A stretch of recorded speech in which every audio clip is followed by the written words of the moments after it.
अस्सलाम वालेकुम वरहमतुल्लाहि वबरकातुहू।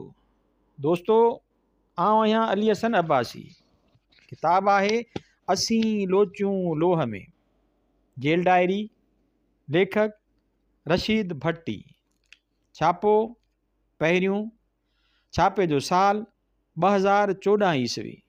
छपाईंदड़ माय पब्लिकेशन सखर सिंध। किस्त 16 अंगारो 7 सेप्टेम्बर 1971 ईस्वी। अॼु डॉक्टर सां वेठे ॻाल्हायमि त फ्रांसिस आयो। हीउ जनबी आहे ऐं माड़ीअ ते सफ़ाईअ जो कमु कंदो आहे। सांघण जो किरिस्तान आहे। अली मसीह जो दोस्त आहे ऐं शाम जो हिन सां कचहरी करणु इस्पताल ईंदो रहंदो आहे। ॻाल्हाइणु मख़सूस नमूने जो अथसि। मूंसां हर हर सर तकियाए कलाम करे कमु आणींदो आहे। ॻाल्हाइण में अंग्रेज़ी अखर पंहिंजी पंजाबी नुमा उर्दूअ में गॾींदो रहंदो आहे। हिन दोस्त सां गॾिजी दोस्त जे रक़ीब खे मारियो हुयो। दोस्त ते साबिती न बीठसि, पाण जनब वठी वेठो टीप कमाए। जेल में घटि घटि चोर किरिस्तान आहिनि। अली मसीह, फ्रांसिस, शरीफ़ ऐं सुल्तान मसीह, कुल 3 आहिनि। पर ही किरिस्त जा 3 ई भेरो खून में झलियल आहिनि। अली मसीह त गैरत में ज़ाल ऐं ससु खे मारियो हुयो। हू कराचीअ जो किरिस्तान आहे। 11 तारीख़ जनब कमाए छुटी रहियो आहे। हिन अचण सां ई पंहिंजे लहजे में चयो, सर, डिप्टी साहब बुलाता, सो तव्हांजा मुलाक़ात आहे। सर हलता आहे। मूं पुछियुसि त केरु ऐं घणा ॼणा आहिनि? त जवाबु ॾिनई, सर तव्हांजा बच्चा न आहिनि सर, जेंटलमैन हैं सर। मां साणसि गॾिजी माड़ीअ ते आयुमि। इलाही बख़्श शेख ऐं भाउ अमान लाइ आयल हुया। कलाकु ॾेढ कचहरी कयाऊं, ॿाहिरि जा ऐं यारनि जा हाल अहवाल ॾिनाऊं। इलाही बख़्श चयो त मुजीब सां ठाह जहिड़ियूं हालतूं ॾिसी मुहाजरनि जी माउ मरी वई आहे। मूंखे होलाराम जी चवणी यादि अची वई। मुहाजर अॻियां मुजीब जो नालो खईं, ॼण ॿकरीअ खे कात ॾेखारी। इलाही बख़्श मोकिलाइण महिल ॿुधायो त जी 19 तारीख़ ताईं असां न छुटियासीं त हू वकीलनि जो वफ़द वठी गवर्नर सां मिलंदो ऐं खेसि अहिड़ी यादाश्त पेश कंदो। गवर्नर 19 ते सखर होटल जो मुहरत करण लाइ सखर अची रहियो आहे। हू उथी विया त मूं डिप्टीअ खे इस्पताल मोकिलण लाइ या अखियुनि जी माहिर डॉक्टर खे जेल घुराइण लाइ चयो, छो जो अॼुकल्ह अखियुनि जी तकलीफ़ ॾाढी वधी वई आहे। हिन चयो त 2-3 ॾींहं आहियो, पोइ हूअं ई हलिया वेंदव। बाक़ी छो था असांखे खफ़े में विझो। जे 15 तारीख़ न निकिते त पोइ को बंदोबस्तु कबो। एतिरे में लेडी जेलर अची वई ऐं असां आम मौज़ूअनि ते ॻाल्हाइण लॻासीं। अॼु उहा खिली खिली ॻाल्हाए रही हुई ऐं बार बार मुबारकूं ॾेई अॻुवाट मयारूं ॾेई रही हुई त को वरी जेल थोरो ई ईंदुसि। मूं खेसि यकीन ॾियारियो त हिननि जे वर्ताव ऐं रवश मूं में हिननि लाइ ख़ुलूस ऐं सिक पैदा कई आहे। जा टुटणु न ॾींदुमि। हिकु वॼण वारो हो जो अयाज़ वटि आयुमि। अख़बारुनि में कुझु कोन हुयो, सभु योम दिफ़ा जे ज़मीमनि सां भरियल हुयूं। अयाज़ पंहिंजो पोयूं कलाम ॿुधायो। हिन महिल ताईं को 200-250 सिफ़ा खनि लिखी चुको आहे। संदसि शेर पढ़ी पूरो कयुमि त राय पुछियई। चयोमांसि, ॿिए दफ़े वरी जेल अचण लाइ काफ़ी मवाद लिखियो अथई। अहिड़ो त हर भेरे थींदो आहे, हिन चयो।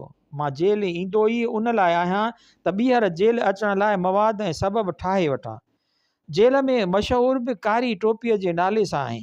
मंझंदि जो घर मोटियुसि पए त थधी सड़क ते काला वारी मैट्रन मिली। इस्पताल खां दवा वठी मोटी रही हुई। खीकार खां पोइ चयई, अबा, हिकु ॻाल्हि तोखे काल्ह न ॿुधाई हुयमि। कहिड़ी? असां सड़क तां लही सरियां जी छांव में थी बीठासीं। झीड़े वारी, हिन चयो। अॼु बि माई? चोर जवाबदार यादि ॾियारियई। अॼुकल्ह कई मानस त वकील साहब जेल ते किताब थो लिखे। अॼु ॻाल्हि कई मांसि त वकील जेल ते किताब थो लिखे। सो सभु ॻाल्हियूं ॿुधायूं अथमांसि त उहा ॻाल्हि यादि ॾियारियई ऐं चयई त चइजांसि त उहा ज़रूरु लिखे। कहिड़ी झेड़े वारी? मूं पुछियुसि। उहो अबा, हिन चयो, जेका जेल में चोरनि बग़ावत ऐं फ़साद कयो हुयो। उन में चोरियाणियुनि बि बग़ावत कई हुई। 3 ॾींहं हू बि सोटियूं खणी घुमंदियूं हुयूं, नारा हणंदियूं हुयूं ऐं असांखे या लेडी जेलर खे अंदरि वार्ड में अचणु न ॾिनऊं। चवंदियूं हुयूं त असांजे चोर भाइरनि ते ज़ुल्म माना असां ते ज़ुल्म आहे। 3 ॾींहं जेल जी ज़नाने वार्ड में बि चोरनि जी हुकूमत हुई। 3 ॾींहं राति जो हिननि खे ज़ोरीअ पुलिस जी मदद सां ख़ैरपुर कढी विया। मां अस्पताल अची चांहि ठाही, अॼु मच्छी सुठी न आई हुई, सो चांहि सां डबल खाई वेलो पेटारियमि। कोप हथ में खयो त खिसकी किरी पियो ऐं भॼी पियो। चौधारी मुबारक मुबारक थी वई। टुकड़ा मेड़े विरांडे में डस्टबिन में विझी मोटियुमि त मुला चयो साईं हाणे निकिता पिया आहियो। सो कीअं? मूं ॿोड़ वारी गेंडीअ में चांहि कढंदे पुछियो। जेल में कंहिं थांव जो भॼणु सुठो सुहिणो लिखियो वेंदो आहे ऐं असां उहो ॾिठो बि आहे। ठिकर जो दिलो मंझी या कोप भॼिए माना संदसि ज़ंजीर टुटा। सो सम्झो त तव्हां बि विया पिया आहियो। गुज़िरियल 3-4 ॾींहंनि खां मां राति जो ख़्वाब बि सुठा ऐं दिलि ठार ॾिसी रहियो आहियां। कॾहिं घर ज़ाल ऐं ॿारनि सां वेठो हूंदो आहियां त कॾहिं ज्योतीअ सां शालीमार सिनेमा में फिल्म ॾिसंदो आहियां त कॾहिं आसीअ सां रबे मेहरान ते ॿेड़ीअ जो सैर कंदो आहियां। इन खां अॻु मूं अहिड़ा ख़्वाब न ॾिठा आहिनि। शाम जो सवेर तड़ करे चकर ॾांहुं वञण जो ख़्यालु कयुमि। पंजगली वटि पहुतुसि त फांसी घाट खां हिकु पार्टी वठी अमलदार चकर पे वियो। शायदि के नवां सज़ा वरितल हुआ जो अञा कपिड़ा बि चोर कोन मिलिया हुयनि। मुला खां पुछियुमि त किथां पिया मोटनि त जवाबु ॾिनई फटी किथां। मुला उन जो मतिलबु ॿुधायो। जॾहिं चोर या पार्टीअ खे कंहिं अहिड़े कम ते वठी वञनि जो रोज़मर्रा जे कम खां या जेल जे मुक़ररु कमनि खां सवाइ हुजे त उनखे चवनि फटीग ते वञणु। ही चोर बि फांसी घाट जा वण छांघण विया हुया। घंटाघर पुॻासीं त लाल मोहम्मद नूनारी PF वारो चोर मिलियो। घंटाघर जेल जी ज़ुबान में कारे चकर वारे विचें चौसूल ऐं बरंदे खे चवनि। हिते घणी वणकार ऐं वेकिराइप करे शाम जो चोरनि जी एतिरी चहल पहल हूंदी आहे जेतिरी शाम जो सखर वारे घंटाघर वारे चौक में। चोर हथ हथ में विझी घुमंदा आहिनि या धिकनि ते वेही कचहरियूं कंदा आहिनि ऐं रेडियो या रिकॉर्डिंग ॿुधंदा आहिनि। मां बि नूनारी सां बि बिजलीअ जे थंभे वारे हिकु थल्हे ते वेही रहियुमि। हिन पंहिंजी सज़ा वारो किसो वरी ॿुधायो।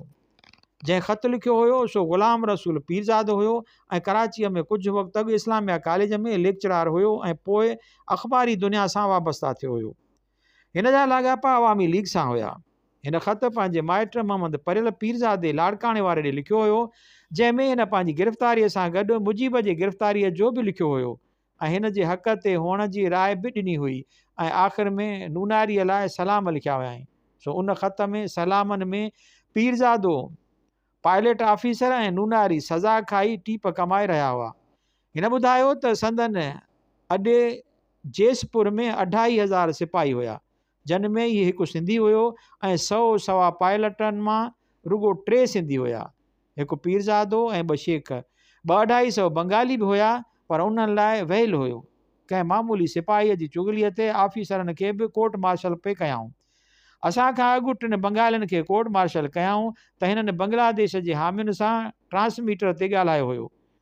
हिननि खे 7 साल सज़ा मिली।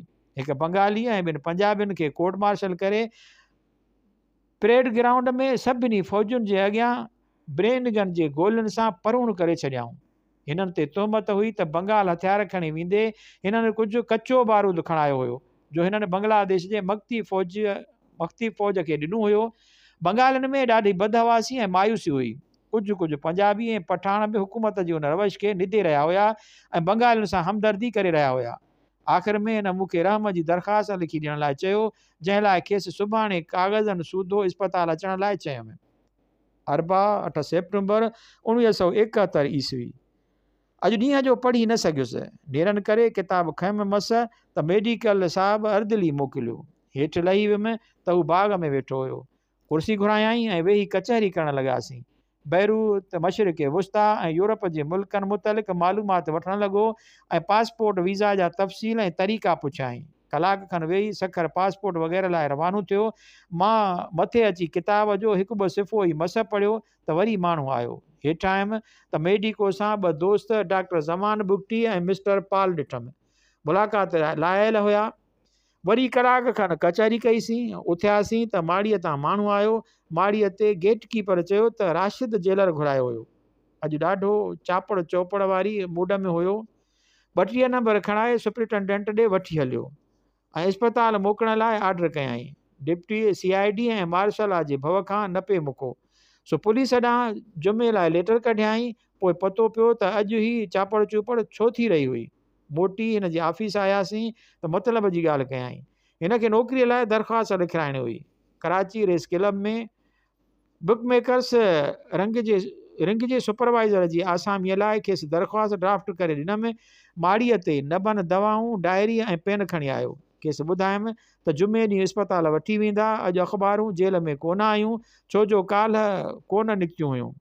ॾेढे ते ख़ासि ख़बर उहा हुई त अॼु परॾेही सेक्रेटरी सुल्तान रूस में परॾेही वज़ीर ऐं ॿियनि ऑफिसरनि सां ॻाल्हियूं पूरियूं कयूं ऐं सुभाणे मोटी ईंदो। सम्झे थो त हिननि मथसि ठाह लाइ दॿाउ विधो आहे। हालतूं सुधरंदियूं ॾेखारजनि थियूं, पर हिन पासे अञा चाढ़ो थींदो नथो ॾेखारिजे। शायदि गवर्नरनि जी कॉन्फ्रेंस खां पोइ को क़दम हिन भाङे में बि खणनि। अॼु मंझंदि जो मच्छी वाहियात हुई, सो कारे चकर मां मेहा घुराए उहे चाढ़ियमि। अॼुकल्ह जेल में दुकान पिया हलनि, सीधे सामान खां सवाइ चोर भाॼियुनि में मेहा पटाटा ऐं बसर बि विकिणनि पिया। अमलदारनि सां हिसे पतियूं कयो पिया धंधो हलाइनि। चर्स ऐं भंगत हूअं बि असुल खां अचनि पिया। शाम जो तड़ करे जेल जे सेर ते निकितुसि। पंजगली खां मुड़ी कारे चकर ॾे पे लड़ियुमि त तलाउ तरण वारे ते जमील वेठो हुयो। खिकारियोमांसि त उथी कढ हलियो आयो। घंटाघर ताईं गॾु आयो। भॻल अयूब पुल ऐं सखर बैराज जे किनारे ते वेही रहियासीं। हिते अॻु हथरादू नहर हुयूं, जन ते 2 पुलियूं ठहियल हुयूं ऐं उन्हनि में आड़ियूं काज़ ऐं कूंजूं रहंदियूं हुयूं। फसाद में पुलियूं भञी चोरनि पखी कुही खाई छॾिया। हिन पंहिंजी सिजावल जेल मां भॼण ऐं 10 ॾींहं फ़ौज सां मुक़ाबिलो करण ऐं आख़िर गिरफ़्तार थियण जी रुदाद ऐं ॻाल्हि ॿुधाई। हू ईद ॾींहुं अटकल करे हिकु जमादार ऐं चइनि घाट जे सिपाहियुनि खे मारे सिजावल लाकअप मां भॻा हुया। जाती टपी बिठोरे मां थींदा बदीन ज़िले में वञी पुॻा। उतां ऋण कच्छ में वञी पुॻा। बजणा बचा दर्स ऐं ही नेठि गिरफ़्तार थिया। संदसि कंहिं बि रीति अंग्रेज़ी या यूरोपी एस्केप स्टोरीज़ खां घटि दिलचस्पु न हुयो। सॼो दास्तान लिखणु।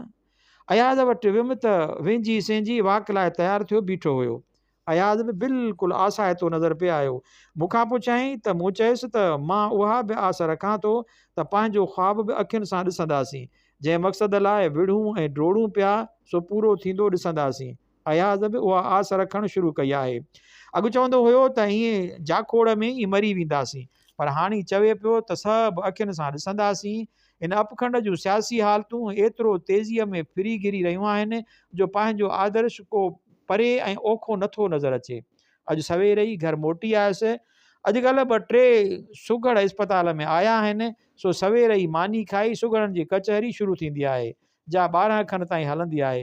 गुज़ारतूं बैत नड़बैत जेल जी ज़िंदगी सच पए त इज्तमाही ज़िंदगीअ जो नादिर नमूनो आहे।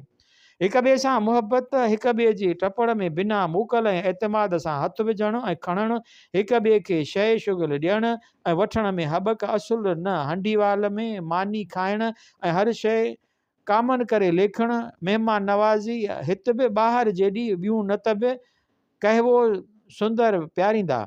जे मीज़बान वटि न हूंदो त अवल त ॿिया पाड़ेसरी पाण हूंद ॾींदसि, न त सट पाए खणी वठंदसि। हींअर महफ़िल मचण ते आहे, मां बि उथां थो। ख़मीस 9 सेप्टेंबर 1971 ईस्वी। अॼु तड़कण लाइ हेठि लथुसि त दर जे ॿाहिरां शमीम मेडिको जो अर्दली मिलियो। चयाईं त इस्पताल जा चोर चंदो करे मेडिको साहब खे पार्टी ॾियणु चाहिनि था, तव्हां बि कुझु ॾियो। मूं पुछियुसि घणो हर हिक ते रखियो अथव? जवाबु ॾिनई, हूअं त 2 रुपया फ़ी माण्हू रखियो आहे, तव्हां सरहदीअ वारा आहियो, जेकी ॾियो। मूं खेसि 10 रुपया लिखाया ऐं नलके ॾांहुं हलियो वियुसि। नलके ते मास्तर, मुंशी गुल मोहम्मद, मंज़ूर नर्स ऐं अली मसीह ज़वार डिस्पेंसर बीठा हुया। को वेंझी रहियो हुयो, को ॾंदण करे रहियो हुयो, त को ईअं कचहरीअ लाइ बीठो हुयो। मां ड्रम नलके में फासाए बरमूं ॻेड़ण लॻुसि। साईं छॾियोसि, मंज़ूर चयो, असां बाक़ी छा लाइ बीठा आहियूं? मूंखे बि हथ आहिनि। मूं चयो, ऐं मां बि जेल आयो आहियां, को महिमान थी कोन आयो आहियां। 1 साल चोर हूअं बि महिमान हूंदा आहिनि, अॼु आया सुभाणे हलिया विया, मंज़ूर चयो, पर जे तव्हां जनम वठी अचो हा त बि महिमान हुजो हा। चोर आहियूं पर शनास रखूं था, हूअं त वकील ते बाहियूं हूंदियूं आहिनि, पर तव्हां लाइ मास्तर असांखे सभु कुझु ॿुधायो आहे। छा ॿुधायो अथई बाबा? मूं मास्तर खे चयो। जीए सिंध 2 टिनि गॾिजी चयो। सदा जीए सिंध। मूं चयो, भले भले जीए, भिटाईअ जे ख़र्च ते जीए। मलंग चयो। ड्रम भरियो त मलंग होदीअ तां खणी धोबीअ वारी फरईअ वटि खणी रखियो। मास्तर तड़ करे लिंग उघी रहियो हुयो। अंगोछो निपूड़े चयाईं, भट्टी साहब, बंगालियुनि खे माफ़ियूं मिली वयूं, बाक़ी तव्हांखे छो नथा छॾीनि? असां सिंधियुनि खां शायदि बंगालियुनि खां वधीक ख़ौफ़ अथनि। मूं चयुसि, उन्हनि सां पुॼी न सघिया त शेरशाह जे शिकिरनि वांगुरु ओड़े पाड़े जा चूज़ा था खाइनि। ज़वार चयो। कमाल आहे। मुंशी गुल मोहम्मद चयो, जंहिंखे कारो कयाऊं उन्हनि खे त बख़्शियाऊं, बाक़ी कारनि जे यारनि खे नथा बख़्शीनि। वॾा के गैरती था ॾिसजनि। मलंग चयो, कारो कयाऊं त बंगालियुनि ऐं मुजीब खे मारो अथनि सिंधियुनि ते। ही बि मुजीब जा जांच वारा आहिनि नी।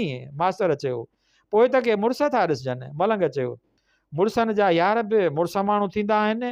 मूं ॾे मुंहुं करे वकील साहब दिलि न लायो, मुड़ुसनि ते महलूं ईंदियूं आहिनि। मुड़ुस मुंझंदो पर मरंदो न, मुजीब बि बचंदो। मुंहिंजी ॿोली थी हू हक़ ते हुयो। हक़ बाहू हिन ज़ोर जो नारो हयूं।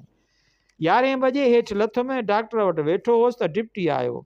हेॾां होॾां जूं ॻाल्हियूं करे चयाईं, भट्टी साहब, असां तव्हांजी इज़त था करियूं, तव्हां बि असांजी इज़त जो ख़्यालु करियो। छा ॻाल्हि आहे? मूं वाइड़ो थी पुछियो। तव्हां हिते सियासी बहस था करियो, जेल में सियासत न हलायो, माठि करे सज़ा काटियो। हिन चयो, इस्पताल जे कम वारे अरसे में मां कंहिं बि चोर सां न ॻाल्हाईंदो आहियां। मूं चयुसि, पोइ जे हू ईंदे वेंदे या किथे वेठल ॾिसी अची पुछा ॻाछा कंदा त उन्हनि खे वरंदी न ॾियणु या खेनि सम्झाणी न ॾियण मां इख़लाक़ी ॾोह ऐं इंसानी मरवत जी इनहराफ़ी थो सम्झां। मुंहिंजे ॻाल्हाइण ते बंदिश न लॻल आहे। सज़ा आहे सा काटियां पियो, न को आम मेड़ कोठाए तकरीर थो कयां जो तव्हांजे क़ाइदनि कानूननि जी भंजकड़ी थिए, ऐं न ई को मूं कॾहिं चोरनि खे तव्हांजी इंतिज़ामिया जे ख़िलाफ़ु भड़कायो आहे। हर चोर खे पंहिंजो सियासी नज़रियो आहे। हू हिक ॿिए सां उन्हनि वीचारनि जी ॾे वठि कनि था, ऐं मां बि हिते चोर थी आयो आहियां, को जेल घुमण या मुलाक़ात करणु कोन आयो आहियां।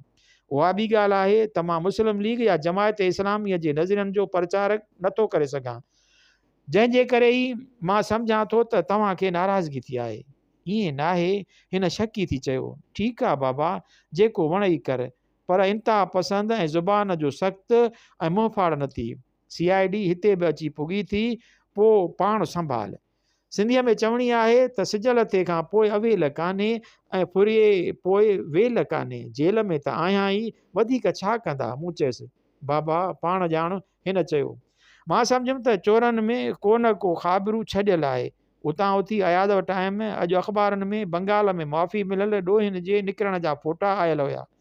जन मां पतो पियो त न रुगो हिननि जेल भरिया हुया, पर अलॻि लोढ़ा बि क़ाइमु कया हुयाऊं। अॼु भुटे जी ॿीहर ज़बरदस्त धमकी आई हुई। हैदराबाद जे पार्टी वर्कर्स खे ख़िताब कंदे हिन धमकी ॾिनी हुई त जे इक़्तिदार अवामी नुमाइंदनि खे मुक़ररु वक़्त अंदरि न ॾिनो वियो त उहो आम तहरीक हलाईंदो। पोइ ॾिसंदो त कीअं कारखाना, यूनिवर्सिटियूं ऐं बैंकूं हलनि। हिन रुजत पसंद तहरीकुनि जे अॻुवाननि खे सख़्तीअ सां घटि वधि ॻाल्हायो हुयो। रेडियो ते ख़बर आई त सुल्तान रूस खां मोटियो। उत खेसि ॾिनल दावत में रूस जे नाइब परॾेही वज़ीर चयो त असां जूं ॻाल्हियूं लाभाइतियूं थियूं आहिनि। हिन वधीक चयो त हिंदुस्तान पाकिस्तान जो पाण में अमुन ऐं ठाह बरे सग़ीर में अमुन ऐं तरक़ीअ लाइ ज़रूरी आहे। पाकिस्तान जे सेक्रेटरीअ चयो त पाकिस्तान पंहिंजे पारां उन अमुन ऐं ठाह लाइ हर मुमकिन कोशिश कंदो। उन मां सम्झिजे थो त शायदि रूस ऐं अमेरिका ॿिन्ही मुल्कनि जे ठाह ऐं बांग्लादेश जे सियासी हल लाइ कामयाबु थींदा था नज़र अचनि। मुमकिन आहे त उन जी भिणक भुटे खे पइजी वई हुजे ऐं उन करे हिन चीन जे चवण ते ओचितो बताल खाधो हुजे। बहरहाल असांजो अंदाज़ो हुयो त महीने अंदरि को न को अहम फ़ैसिलो ऐं पॉलिसी ज़ाहिर थी वेंदी। अॼु ई उहा बि ख़बर हुई त यहया छंछर ते कराचीअ पुॼे थो, जितां हू हफ़्ते लाइ ईरान वेंदो। अॼु भुटो बि रावलपिंडीअ हिन सां ॻाल्हाइण वियो। मुमकिन आहे इहा ई आहे ईरान मां थी लिक चोरीअ में रूस वञी ॾिसजे त हालतूं कीअं थियूं फेरो खाइनि। अॼु हैदराबाद मां अयाज़ लाइ जेके किताब मदद अली काज़ीअ मुका उन मां 2 पुॻा जेलिन मेरे दरीचे में ऐं सरवादी सीना 2 फैज़ जा नवां किताब हुया। पहिरियों किताब संदसि जेल मां लिखियल ख़तनि जो मजमू आहे ऐं ॿियो संदसि नओं कलाम। असां फैज़ ते बहस करणु लॻासीं। उहो असांजो प्यारो ऐं सुलझियल साथी हुयो। पर हिन दौर ऐं वक़्त में न रुॻो असां सां पर पंहिंजे आदर्श ऐं ईमान सां बि दगा ऐं गदारी करे वियो। बंगाल में 4 लख माण्हू हुआ पर ही कामोरनि ऐं सरमाएदारनि जी संगत में उन्हनि ते मुशाइरा ऐं महफ़िलूं करणु लॻो। मजबूरीअ में बि माण्हू माठ थी वेंदो आहे पर ईअं न कंदो आहे जीअं ही यार करे रहियो आहे। शाम जो अयाज़ मुलाक़ात लाइ वियो। मां उन करे वटसि कोन वियुमि ऐं वेही अज़ीज़ुद्दीन जो किताब अरब वर्ड पढ़णु लॻुसि। हींअर सुगड़नि जी कचहरी पुॼण वारी आहे। ख़ुदा हाफ़िज़। जुमू 10 सेप्टेम्बर 1971 ईस्वी। अॼु 2 महीननि खां पोइ दौरो थियो। तक़रीबन 2 महीना सज़ा लॻी हुई जो शहर खां थी सेंट्रल जेल आयो हुयुसि। उन खां पोइ वरी पहिरियों दफ़ो अॼु ॿाहिरि निकितुसि। कॾहिं कॾहिं माड़ीअ तां ॿाहिरि जो नज़ारो ॾिसंदो हुउसि। माड़ीअ जी मथी माड़ीअ तां सखर बैराज रोहिड़ीअ ॾांहुं वेंदड़ रस्तो ऐं अबुल वारी पुल ताईं ख़ैरपुर वेंदड़ रस्ते जो हिसो बि ॾेखारिबो आहे। ॿाहिरियां माण्हू सवारियूं ऐं जायूं ॾिसी बि काफ़ी दिलि विंदरी वेंदी आहे। न त ॿारो ई साॻियूं भितियूं साॻिया रस्ता ऐं साॻिया माण्हू। सचपच हफ़्ते ॾेढ खां पोइ माड़ीअ ते वञण लाइ दिलि सटां ॾींदी आहे ऐं हलियो वेंदो आहियां। कॾहिं कॾहिं इस्पताल जो वार्ड मां बि ओभर वारे पासे खां इंस्पेक्शन पास वाहन जा तां एकड़ ॿेकड़ माण्हू लंघंदा नज़र ईंदा आहिनि या कॾहिं भरवारे कंहिं ॻोठ जा ॿार अची बंद ते बीहंदा आहिनि त सभु कैदी अची विरांडे खां बीही रहंदा आहिनि। वीचारा क़िस्मत सां ॿाहिरियूं माण्हू ॾिसंदा आहिनि। माड़ीअ ते बि महीने में 1 दफ़ो मुलाक़ात ते वञण त वाह न त ठहियो। सो बि के त अहिड़ा निधणका बि आहिनि जन लाइ कोई अचे ई कान। सो वीचारा कोशिशि करे हफ़्ते खन लाइ ई माड़ीअ ते सफ़ाईअ जो कमु वठनि। अॼु जो हेड कांस्टेबल आयो हुयो सो बि शरीफ़ पियो नज़र आयो। हिक हथ में नाले मातर हथकड़ी हणी वठी हलियो। ज़ंजीर बि मूंखे ॾेई छॾियईं। इस्पताल में ॾाढो सुठो हलियो। जुमाणीअ सां कचहरी करे डॉक्टर अकबर सूमरे सां मिलियुमि जो अखियुनि जो माहिर आहे। अखियुनि जी नज़र जी तपास कयईं। अखियुनि जो कमु चङो लही चुको हो। अॻु रुॻो वेझी नज़र ख़राबु हुई, हींअर उहा बि वधीक ख़राबु थी चुकी हुई। गॾोगॾु परे जी दीद बि घटिजी वई। ॿियनि खां तजवीज़ कयईं, हिकु वेझीअ जी ऐं ॿी परे जी। सुठो वर्ताव कयईं। कन बि ॾेखारियामांसि। कन में बि ख़राबी थी पई हुई सो उन लाइ बि दवा लिखी ॾिनई। उतां थी लेबार्ट्रीअ में रतु चकास लाइ ॾेई अची डॉक्टर जागीराणी सां वेठुसि। 12:30 ताईं उते वेठुसि। 12:30 रतु जी रिपोर्ट मिली। उन में अञा शुगर 165 हुई। डॉक्टर वटि माइट मिलिया। बदर, सईद, मुइन, ख़ालिद, तारिक, राणू ऐं 5-6 नंढा नंढा ॿार। सकीना, भेनर, माउ, चाची, सोटियूं, कुल 10 खनि ज़ालूं बि आयूं हुयूं। मुंड में ई मिली सभु रुनियूं पर पोइ दिलि जाए ॾिनीमान त बसि कयाऊं। सकीना जी तबियत हाणे बहितर हुई। हिन कादिर वारी कयल ख़बर जी तस्दीक कई त ॼाम साकीअ हिंदुस्तान वञी प्रेस कॉन्फ्रेंस कोठाई हुई जंहिंमें चयो हुयाईं सिंध जो बाग़ी शाइर शेख अयाज़ गिरफ़्तार थी वियो आहे। उन खां पोइ सिंधी अदीबनि जी तहरीक हलाईंदड़ संगत जो सेक्रेटरी जनरल रशीद भट्टी बि गिरफ़्तार थी वियो आहे ऐं हाणे उहा तहरीक फ़ताह मलिक थो हलाए।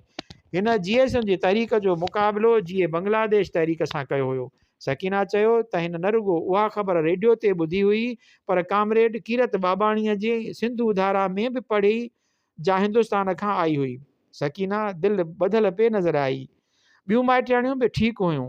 नंढी भेण आबिदा त ॾाढो पे रुनी पर जंहिं महिल पास थियण जी मुबारक 9वीं में ॾेई आथत ॾिनीमांसि त थोरो सब्र आयुसि। अधु कलाक खनि ॿारनि सां कचहरी करे खेनि रवानो कयमि त फ़ताह अची वियो। हू वाक़ई ॾाढो लुढ़ियल ऐं मुंझियल हुयो। हफ़्ते खनि खां इलाज पियो कराए। सिंकिंग ऐं पलिप्टेशन जा दौरा था पवनसि। उते वेठे वेठे बि 2-3 दफ़ा लुड़ी वियो। डॉक्टर घर छॾे आयुसि त अधु कलाक खां पोइ वरी माण्हू मोकिले डॉक्टर घुरायईं। डॉक्टर मोटी अहवालु ॾिनो त खेसि नर्वस टेंशन आहे ऐं हरू भरू दिलगीर थियो आहे। डॉक्टर आरिफ बि घुरायईं। मां सम्झां थो त ॼाम साकीअ वारी ख़बर जो वाक़ियो हिन ते बुरो असरु ड्रिज ऐं ऐसाबी शिकनीअ जो थियो आहे। कलाक जो वेठो रहियो त चुमियूं वठंदो रहियो ऐं गिराटनियूं पाईंदो रहियो। कसम पे खयाई न त हू भाड़ी थियो आहे ऐं न ॾिनो आहे, पर दिलि जो कमज़ोर आहे, सो ॾिसी जेलीअ जी हालत में दिलि नथो झले सघां। भाड़ी न थियण जी ॻाल्हि त हिन जी सही हुई, पर ड्रिज अञा अथसि। फताह जे वञण खां बाद मामा बि आयो, हाल अहवाल ॾिनाई। अॼु मास्तर देरि सां आयो, पंहिंजे ख़फ़े में ई रुधल हुयो। राति जो मथसि खूनी हमिलो थियो हुयो। ओताक ते मथसि 4 माण्हुनि रिवाल्वरनि सां हमिलो करे ॾिनूं, 4 फायर कयाऊं, पर क़िस्मत सां बची वियो। उन खां अॻु राति जो हू ग़रीबाबाद में टकिरीअ ते पैदागिरीअ लाइ वञी विढ़ी आयो हुयो, सो उन अची पलव वरितुसि। हमरा जा हथ नांगनि जे ॿिर में आहिनि, मौत जो भउ मंझसि दिलि मां निकिरी वियो आहे, सो का ॻाल्हि सम्झ में अचेसि ई कान थी। केतिरा ई दफ़ा मरी बचियो आहे। सम्झिजे थो त संदसि अंत ईअं वायोलेंट मौत रस्ते थींदो। अॼु बि ॾाढो स्पिरिट में हुयो। उन्हनि माइटनि जी गिलापे कयाई, जन साणसि उन में न बीठो। ख़ासि करे यूसुफ जी सख़्तु शिकायत पे कयाई। बदर कराचीअ जो अहवालु ॾिनो, चाड़ो थींदो नज़र नथो अचे। पॉलिसीअ सां छॾीनि त ॿी ॻाल्हि आहे, बाक़ी अपील ट्रपील मां को खड़तेल नथो निकिरंदो ॾिसिजे। ऐनकुनि जा नंबर खेनि ॾिनमि, चयाऊं त सूमर ते पुॼाए वेंदा। जेल ते पुगुमि त 2 बजी चुका हुया, सो सिधो घर आयुमि, मानी खाई, ठाहूकी निंड कयमि।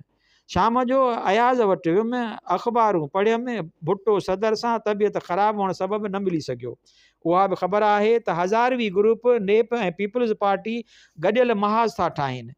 अॼु BBC तां ख़बर हुई त टेलीग्राफ ऐं डेली गार्जियन तबसरो कयो आहे त सदर मुजीब सां ठाह करे रहियो आहे।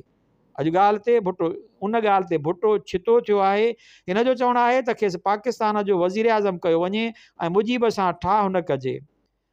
आकाशवाणीअ जो बि उहो तबसरो हुयो। अॼु बांग्लादेश जे परॾेही वज़ीर मुश्ताक अहमद कुंडकर जो बयानु हुयो त हू सुलहनामे लाइ तयारु आहिनि। साॻी तरह परॾेही सेक्रेटरी बांग्लादेश मिस्टर आलम बि उहो बयानु ॾिनो, पर वधीक चयो त उन लाइ के शर्त आहिनि, जन मां पहिरियों आहे बांग्लादेश जी आज़ादी। हिन उहो बि ॿुधायो त UNO में बि वफ़द मोकिलीनि था। हालतूं तकिड़ियूं फिरंदियूं थियूं नज़र अचनि। ही विलोड़ त ॾाढी आहे, मुड़ण वारो भुट्टो बि कोन्हे। शायदि को विच मां रस्तो ॻोल्हे कढनि।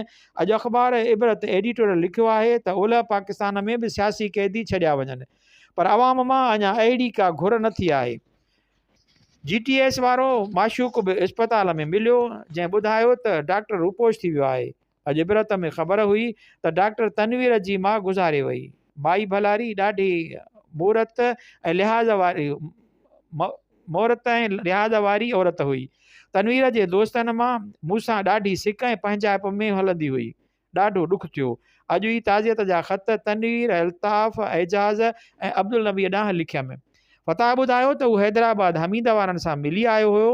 हमीद सचपच बेहिमत ऐं दिलि शिकन थियो आहे। जेल ते मोटंदे ख़बर पई मुलाक़ात आई हुई। ख़बर न आहे त अलाए जे केरु हुयो। अॼु ऐनक न हुअण सबबि पढ़ी न सघियुसि, सो वेही चोरनि सां कचहरी कयमि। सियासत, मज़हब ऐं समाजी सभु ॻाल्हायोसीं। छंछरु 11 सेप्टेम्बर 1971 ईस्वी। अॼु ऐं राति पढ़ी न सघियुसि। ऐनक खां सवाइ पढ़णु नथो पुॼे। थोरे पढ़ण सां ई अखियुनि में सूर थो पवे ऐं पाणी थो वहे। सो अॼु नेरनि करे ई अयाज़ वटि हलियो वियुमि। अख़बारूं पढ़ियमि, रेडियो ॿुधुमि। अॼु रुगो रेडियो सैलून ॿुधंदा रहियासीं, छो जो पाकिस्तान ते अॼु रुगो जिनाह जी वरसीअ जे करे को दिलि विंदराईंदड़ प्रोग्राम कोन हुयो। ख़बरूं अलबत्ता ॿुधियूंसीं, का ख़ासि ख़बर कान हुई। अख़बार में सो हुयो त भुट्टो शायदि 12 तारीख़ यहया सां कराचीअ में मिले।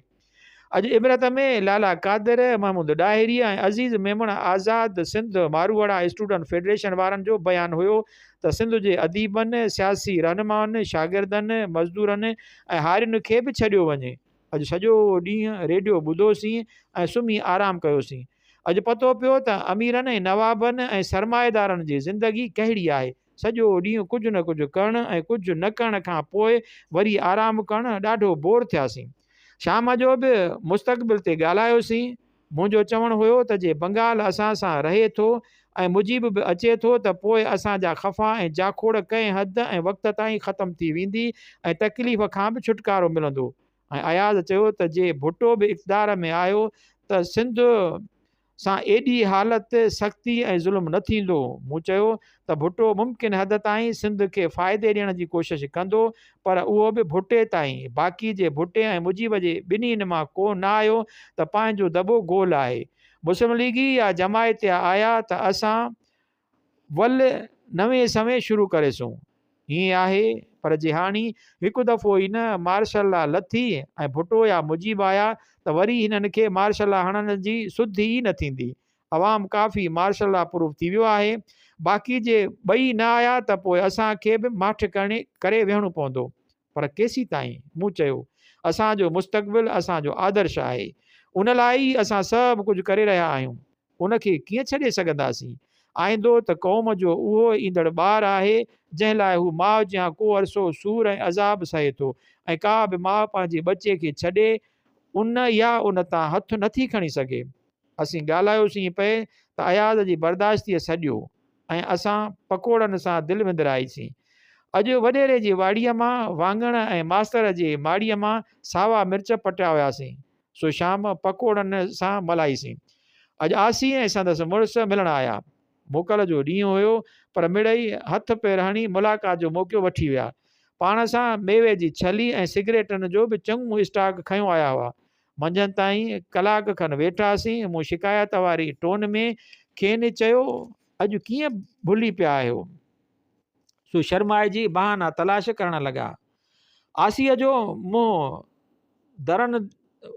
मुंहुं दरन दरन थी वियो, पर मूंखे संदन मजबूरीअ जो अहसासु थियो ऐं सवाल ते माफ़ी वरितीमान। संदसि मुड़ुसु सरकारी मुलाज़िम आहे, हू अकेले सिर अचण जी हिमत न पई सारे सघी। आसी चयो त हू काल्ह शाम सकीना सां विढ़ी आई हुई, छो जो हुन खेसि इतलाउ न ॾिनो हुयो, न त हूअ बि काल्ह इस्पताल हुननि सां गॾु मिलणु अचे हा। सोचियुमि त वरी बि शाबस अथनि जो उन्हनि मजबूरियुनि जे बावजूदि बि आया त सही। मां मुड़ुसि जे फ़राख़ दिली ऐं मुड़ुसीअ खे बि दाद ॾियण खां सवाइ रही न सघियुसि, जंहिं हिन जी दिलि जी ॻाल्हि रखी जेल ते मूंसां अची मिलण जो जोखो खयूं, न त चङा भला यार पधरा थी चुका आहिनि। आसी खे मां नंढपिण खां सुञाणा। हू मुंहिंजे ज़ाल जी नंढे हूंदे जी साहेड़ी आहे। ही उहा ई छोकिरी आहे जंहिंखां मुतासिर थी मूं अदब लतीफ़ में मूं हिन खे ॾिठो लिखियो हुयो। नई ज़िंदगी 1954 ईस्वीअ में, उन वक़्तु हूअ अञा छोकिरी हुई। कराची छॾण खां पोइ मां जॾहिं सखर मोटी वियुसि ऐं उते रहणु लॻुसि त हूअ मूंखे घणो वेझो थी। सकीना सिंधी खां पोइ पढ़णु छॾे ॾिनो, हूअ मथे बि पढ़णु जारी रखियो आई। हूअ मुंहिंजे घर ईंदी रहंदी हुई, फस्ट ईयर में पढ़ंदी हुई। अक्सर मूंखां नोट्स लिखाइण या मुश्किल सवाल हल कराइण ईंदी हुई। उहो सिलसिलो को 12 साल खनि हलियो। उन दौरान हूअ मूंखे अदा करे छॾींदी हुई। इन सकीना जे एतमाद खे टोड़ण जी कोशिशि न कई, पर BA में अचण सां ई मां हुन जी रविश ऐं वर्ताव में थोरो फ़र्क़ु महसूसु करणु शुरू कयो। 3 ॾींहंनि में हूअ BA सिंधीअ जा मूंखां लेक्चर ऐं नोट्स वठंदी हुई, ऐं अक्सर असांजे बहस जो मौज़ू शाइरीअ में हुस्न ऐं इश्क जो बयानु थींदो हो। इश्क हक़ीक़ी ऐं मिजाज़ीअ ते हूअ कुझु खुली बहस करणु लॻी हुई। हिन जे निगाहुनि में साह खणण में तब्दीली ईंदी पई वई। हिन जी उहा रविश शौरी हुई, छो जो जॾहिं बि अहिड़नि बहस दौरान सकीना अची वेंदी हुई त हू हबकी मौज़ू फेराए छॾींदी हुई या बस करे वेंदी हुई। अहिड़नि ई ॾींहंनि में हिकु ॾींहुं हुन मूंखां पुछियो, अदा तव्हां बि कॾहिं हक़ीक़ी इश्क कयो? छो न? मूं चयुसि, मूंखे पंहिंजे आदर्श सां इश्क आहे, ज़ाल सां इश्क आहे, ॿारनि सां प्यारु आहे, ऐं उहे सभु हक़ीक़तूं आहिनि। ऐं मिजाज़ी इश्क? हिन पुछियो। मुंहिंजो उन में एतबार न आहे। मूं चयुसि, उहो दिमाग़ी ख़राबी, बेपरवाही ऐं पेट भराई आहे। पर ही जो सूफ़ी चवंदा आहिनि त हक़ीक़ी इश्क जी मिजाज़ी इश्क चाढ़ी आहे, सो उन खां सवाइ उते कीअं पुॼिबो? उहो सूफ़ियुनि न चयो आहे। असांजे दौर जे शाइरनि उनजो मतिलबु न सम्झियो आहे। उहो इश्क न आहे, उहो त इश्क जे राह जो हिकु मांझांदो आहे। माण्हू मंज़िल ॾांहुं वधंदे वधंदे हिकु करी रवश में थकिजी थो पवे ऐं झट लाइ कंहिं महबूबड़ीअ जे मुंहं में अखियूं विझी हुन जे वारनि जी छांव में लेटी साही पटे पीड़ा ढरी करे वरी अॻिते वधे थो। मूं जवाबु ॾिनुसि, प्यारु अमर हूंदो आहे, उहो कॾहिं न मरंदो आहे। पर तो वारो मिजाज़ी इश्क तो चवाणी हक़ीक़ी इश्क ॾांहुं थो चाढ़ाको ॾेई ख़तमु थी वञे थो। सो इश्क ऐं प्यारु कीअं थो थी सघे? भला उहो मिजाज़ी इश्क बि तव्हां कॾहिं कयो? हिन अखियुनि में अखियूं विझी चयो। ज़रूरु, मूं चयो। पंहिंजे आदर्श जो सफ़र एतिरो त तवील ऐं अणांगो आहे जो केतिरा ई दफ़ा थकिजी टुटी नहतो थी पीड़ा खां परेशान थी दिलि जे दर्द लाहिण लाइ के घड़ियूं सूंहं वारनि ऐं प्यारनि जे भर में घारियूं अथमि। न त जो कुझु दिलि ते गुज़रे थो त जेकर हेल ताईं जीअरो न हुजां हा, न त बि चरियो त ज़रूरु थी पवां हा। ऐं पोइ हूअ बिल्कुलु पधरी थी मूं आॾो आई। हिन पंहिंजी पहुच कई ऐं मां अञा बि कुझु हबकियुसि पिए। हिन सकीना जे भरोसे खे ठोकर हणण जी हिमत सारी हुई, पर मां अञा संदसि एतमाद खे धकु ॾियणु न पिए चाहियो। अगस्त जो महीनो हुयो, हिकु ॿ ॾींहं सांदहि मींहुं पियो हुयो ऐं मींहं खां पोइ असांजो ॻोठु घुमण वटां हूंदो आहे। पाणीअ सां खंडरनि जूं पुराणियूं सिरूं धोपी अछियूं थी पवंदियूं आहिनि ऐं ईअं लॻंदो आहे ॼण राजा कमु अध में छॾे विया आहिनि। जबलनि ते गाहु ऐं कुदरती गुलनि जा ॿूटा उभरी ईंदा आहिनि ऐं सभु जबल चौधारी सावक सां ढकिजी वेंदा आहिनि। जाबलू रस्ता अछा खीर थी पवंदा आहिनि। तलाउ ऐं नहरूं पाणीअ सां भरिजी वेंदियूं आहिनि। सो असां पिकनिक करणु ॻोठु वियासीं। मां सकीना ऐं मुंहिंजा बि ॿार। उन वक़्तु ॿ हुया, आसी ऐं संदसि माउ ऐं नंढी भेण ॻोठु घुमिया। असां कालका वञी निकितासीं। सकीना ऐं आसीअ जी माउ दरगाह में ई तरसी पियूं ऐं आसी नई टकर ॾिसण जो ख़्यालु ॾेखारियो। सो मां हुनखे ऐं ॿारनि खे साण करे कालका जो जबल चढ़ी सिंधूअ जे पुराणे पेट में हेठि लथासीं। लाही वारे गाडर दग जे पासे खां कुदरती गुलनि जा ॿूटा बीठा हुया। असां हलंदा पिए वियासीं। कुझु वक़्तु त हेठि पुराणे पट जे आबाद ॻोठनि ऐं ख़याबाननि जे क़तारुनि में महू हुयासीं। पोइ हिन जो ख़्यालु जाबलू ॿूटनि ॾांहुं वियो। हिन उन्हनि बाबति पुछणु शुरू कयो। मूं हिन खे ॿुधाइणु शुरू कयो त ही नंढनि फिकनि गुलनि ऐं नंढनि पननि वारो ॿूटो घोड़ावल हुयो, जो सन्यासी जड़ी ॿूटी करे कमु आणींदा आहिनि। डिघनि डिघनि पननि वारो ही ड्रबनि जहिड़ो ॿूटो कतियावल हुयो, जंहिंखे ॻोठ जा माण्हू सुराण तौरु कमु आणींदा आहिनि। मूं कुझु पन पटे हथनि जे तरियुनि सां मटे फिटी कया ऐं हथ हिन खे सुंघायमि। हिन डिघो साहु खयूं। वंडरफुल, ही अछो गुल डिघनि पननि वारो छा आहे? हिन हिकु नंढो ॿूटो पाणा पटे चयो। ही हिंदू देवमाला वारो प्रेम देवता मूं मस्तु आहे। मूं चयुसि रोमांटिक। हिन चयो ऐं गुल पटे मूंखे ॾींदे चयो, ही मुंहिंजे जूड़े में विझंदव? ॻोठु हली लाहिणो पवंदो ई। मूं गुल संदसि जूड़े में ठाहींदे चयो। छो? हिन अखियूं बिचकाए मुरकंदे चयो। असांजे ॻोठ ऐं क़ौम जी रिवायत ऐं रस्मुनि मूजिबि ही गुल कंवारियूं छोकिरियूं न विझंदियूं आहिनि। हर छोकिरी ही गुल पहिरियों दफ़ो तॾहिं खणंदी आहे जॾहिं शादीअ राति उहे संदसि सेरांदीअ खां रखिबा आहिनि। अजीब रवाज आहिनि तव्हांजा, हिन चयो। असीं राजपूत भट्टी आहियूं। शादी ऐं लाउन जा वॻा बि असांजा मख़सूस राजपूती आहिनि, जे अॼु बि राजपूताना ऐं थर में आम आहिनि। असांजी हर शादीअ में लाउन महिल अञा बि उहो कंवार खे उहे पोलका ऐं पाराया वेंदा आहिनि ऐं मथे रेटी चुनी रखी वेंदी आहे। सकीना ही पाता हूंदा? हिन पुछियो।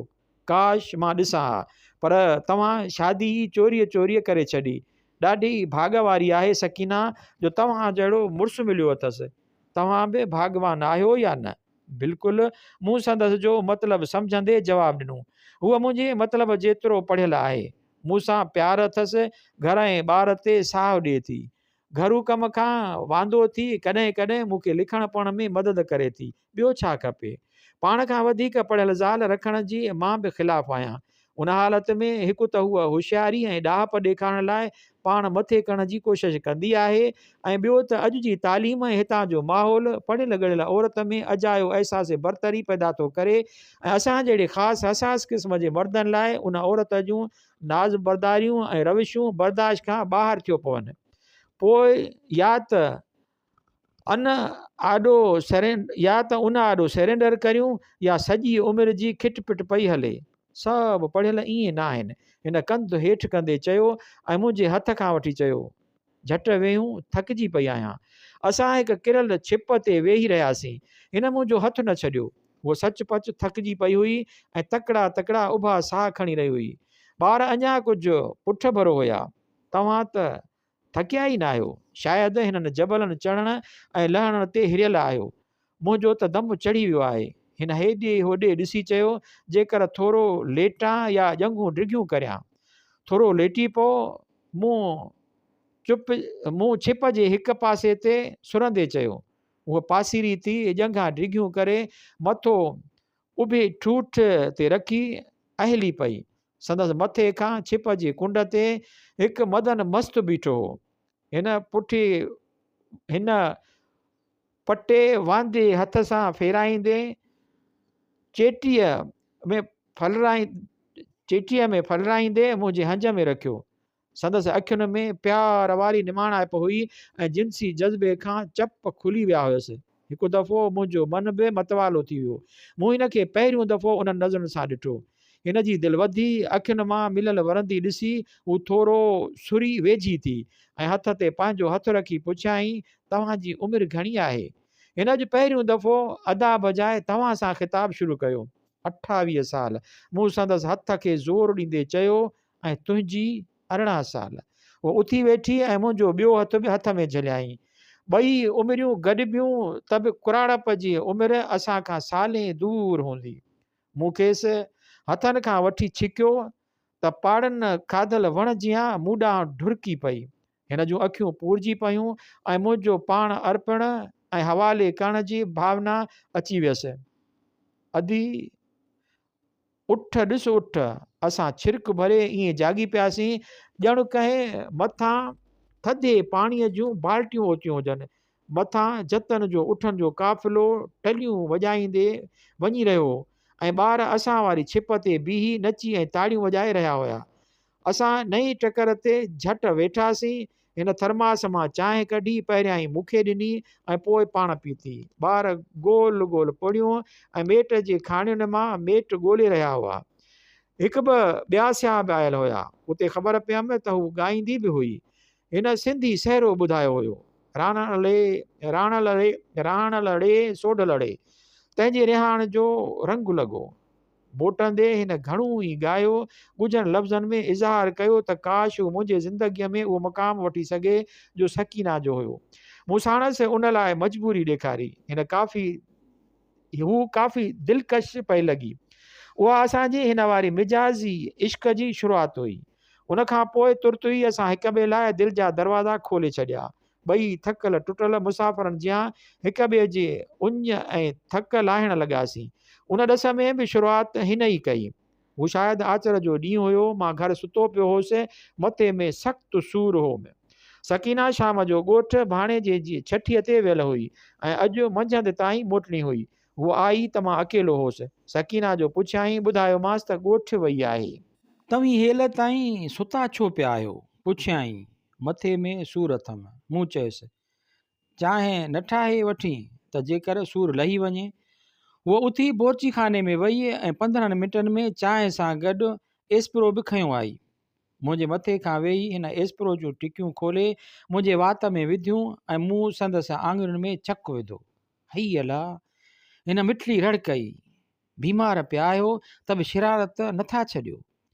शरारत तो शुरू कई। मूं संदसि चोटीअ में हथु विझी छिकियो। चङो भलो अकेलो आराम में पियो होसि त अची अकेलाईअ में आराम फिटाई। मूं संदसि अॻियां हथु वराए चांहि जो कोप पासे वारी टिपाईअ ते रखियो त हूअ पाण हरतो मुंहिंजे भाकुर में अची वई।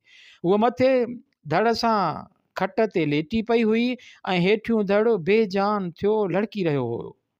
हिन पंहिंजो खॿो हथु वराए मुंहिंजे क्याड़ीअ में विधो ऐं पाण ॾे हेठि छिकियो। हिन जा चप फुंडी विया हुआ। मूं पंहिंजा चप संदसि चपनि ते रखी ज़ुबान संदसि वात में विधी त हुन ज़ुबान खे अखियूं ॿूटे ज़ोर सां चूसण ऐं आख़िर शुरू कयो। होरियां होरियां हिन ॼंघूं मथे कयूं ऐं ईअं ॻंढियल ई असां खट ते सवां सिधा थी चिंबड़िया रहियासीं। मूंखे हुन जे कंवारे बुत छितो करे छॾियो। मूं हुन जो इंच इंच चुमियो। हुन जे बुत मां मूंखे अंबड़ियुनि जहिड़ो वास पे आयो। जॾहिं असां थकिजी उथियासीं त चांहि जो कोप थधो थी चुको हो। हुन मुंहिंजी चादर जा गुंज ठाहे कोप खयूं ऐं चयो, ॿीहर ठाहे ॾियां? न, हींअर सूर न अथमि। मूं चयुसि। चइबो त मथे जो न, पर उहो ॿियो को सूर हुयो। हिन खिली चयो, तूं डॉक्टर आहीं, तूं ई ॼाणी थी। मूं संदसि वारनि खे कांटे में फासाईंदे चयो। पोइ असां ॿई ईअं लिक चोरीअ कॾहिं किथे मिलंदा हुआसीं। सकीना जे एतमाद खे धकु ॾींदा रहियासीं। 2 सालनि खां पोइ नेठि घणी मथा कुट ऐं मुंहिंजे मिंथुनि ऐं सम्झाइण खां पोइ उहो शादीअ ते राज़ी थी वई। मङणे खां पोइ हुनजो मूंसां मिलणु बंदि थी वियो।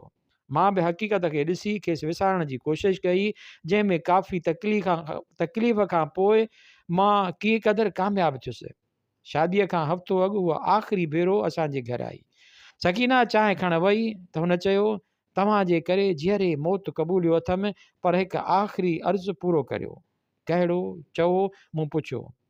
तव्हांखे विसारणु वस में न आहे, त बि वसां न घटाईंदसि। पोइ जेकी रिधोरीअ जा भाग। हिन मुंहिंजो नऊं छपिजी आयल किताबु घड़ी घड़ी हिकु घाव हथ में खयूं। ही मां खणी थी वञा, सम्झां थी सभु कूड़ हूंदो। तव्हां इंसान जे जज़्बनि, अहसासनि ऐं घावनि खे छा ॼाणो? हिन जे अखियुनि में पाणी भरिजी आयो। एतिरे में सकीना चांहि खणी आई ऐं हिन रहे सां अखियूं उघी पाण संभाले वरितो। शादी खां पोइ असां ज़ाल मुड़ुस खे दावतूं ॾिनियूंसीं। हिन पंहिंजे मुड़ुस जो मूंसां तारुफ़ करायो। सुहिणो, डोलाए थो ऐं संजीदो जवान हुयो।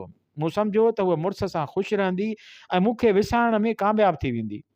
उन ॾींहुं हिन ॼाणी वाणी साम्हूं अचण जे या मुंहुं पवण खां घबरायो पए। शायदि औरत जी दिलि मर्द खां वधीक कोमल ऐं कमज़ोर थिए थी। मां खेसि विसारण में कामयाबु थियो हुउसि। हालांकि मुंहिंजी ज़िंदगीअ ते ऐं अमल ते या खिलण रोअण ते सकीना खां पोइ जे कंहिंखे अख़्तियार हुयो त उहो आसीअ खे हुयो। पर ज़िंदगीअ जे तजुर्बनि हक़ीक़त पसंदि बणाए छॾियो हो जो उहा हक़ीक़त बि स्वीकार करे वेठो हुउसि। तुर्त ई पोइ संदसि मुड़ुस जी बदिली ॿिए शहर में थी वई। 3 सालनि खां पोइ हू मूंखे वरी सखर जे शालीमार सिनेमा में मिलिया। हिननि ॿुधायो त 3 ॾींहं हू सखर आया आहिनि ऐं हींअर हिते काफ़ी अरसो रहंदा, छोजो जे बदिली सखर थी हुई। सिनेमा मां निकिरी अलहमरा में अची वेठासीं। हू ॿई हिक ॿिए सां ॾाढो राज़ी हुया। आसीअ पंहिंजो नंढो पुटु मुंहिंजे कच्छ में विहारियो। हू पहिरियां रोअण ऐं चिब कढणु लॻो। उन वक़्तु मूं मुछूं छॾियूं हुयूं। हिननि ॿिए ॾींहुं घर अचण जो वाइदो कयो ऐं असां मोकिलायोसीं। उन ॾींहं खां पोइ असां हफ़्ते में 1-2 दफ़ो ज़रूरु मिलंदा आहियूं। आसीअ लाइ उहा ई सिक ऐं प्यार अथमि जो अॻु बि हुयो ऐं साॻियो ई मान ऐं अक़ीदत हिन जो मूं ते आहे। पर जेका शइ खुटल आहे त उहो जिन्सी जज़्बो ऐं जिस्मानी मेलाप जी ख़्वाहिश। इंसानी अहसास, जज़्बा ऐं ख़्वाहिशूं केतिरो न तकिड़ो फिरंदियूं थियूं रहनि, न त साॻिया ई माण्हू आहियूं, पर वक़्तु हालतुनि ऐं तबियतुनि कीअं न ख़्वाहिशुनि ऐं कामनाउनि खे बि फेरे छॾियो आहे। उहा हाणे वरी मूंखे अदा कोठींदी आहे। मां जे भेण न त उन खां घटि न सम्झंदो आहियां। उन खां पोइ हू अलाए केतिरा दफ़ा अरोड़ मिली आहे, पर कॾहिं बि मूं मस्त लाइ न पुछियो अथई। साॻी सिक ऐं प्यार अथसि, पर जिन्सी ख़्वाहिश न हुनखे दिलि में आहे न मूंखे ई कॾहिं ख़्यालु थियो आहे। केतिरियूं महलूं ऐं रातियूं असां अकेलाईअ में मिलिया हूंदासीं, पर कॾहिं बि हिक ॿिए ॾे जिस्मानी कशिश न महसूसु कई अथीसीं। पर इंसान त असां ॿिन्हिनि में अञा जरी आहे। मूं हिन खे ॾिठो। संदसि बाल ओशा खां मुतासिर थी लिखियो हुयो, सो पूरो ऐं सचो साबित थियो। अॼु 5 महीननि खां पोइ हुन मूंखे ॾिठो। मां काफ़ी लही वियो आहियां ऐं कुझु गैर हाज़िरी ऐं सांदहि न ॾिसण करे हुनखे वधीक कमज़ोर थिए लॻमि। इन मोकिलाइण महिल चयो, अदा हाणे त कुराड़ा था लॻो। हा ओ मन, हींअर त अकेले सिर ई कुराड़ो करे छॾियो आहे। मूंखां निकिरी वियो। हिन खे अरोड़ वारी गुफ़्तगू शायदि यादि अची वई। हिन शर्म खां कंधु हेठि करे छॾियो ऐं चोर अखियुनि सां मुड़ुस ॾांहुं तकियो। मूंखे पाण ते कावड़ आई। हिन सां मूं ज़्यादती कई हुई। मूं संदसि मथे ते हथ रखी चयो, मन माफ़ु कजो। माफ़ु न कयई त तुंहिंजे अचण जी सारी ख़ुशी भंग थी वेंदी। मुर्क त ॾिसां। ऐं हिन मुर्की ॾिनूं ऐं हाणे बि जॾहिं लिखां पियो त संदसि सिक ऐं अंस यादि करे दिलि भरिजी आई अथमि। संदसि सिक ऐं उन्स यादि करे दिलि भरिजी आई अथमि। केतिरो नाज़ुक आहिनि इंसानी सिक ऐं प्यार जा नाता। केतिरी न अथाह आहे इंसानी दिलि। केतिरी न अजीब ऐं अनोखी आहे इंसानी नफ़्सियात। ख़ुदा हिन देवीनुमा औरत खे हर जाइ, हर हालत में, हर वक़्तु ख़ुशि ऐं निहाल रखे। संदसि ॾुख मुंहिंजो ॾुख आहे, संदसि सुख मुंहिंजो सुखु आहे।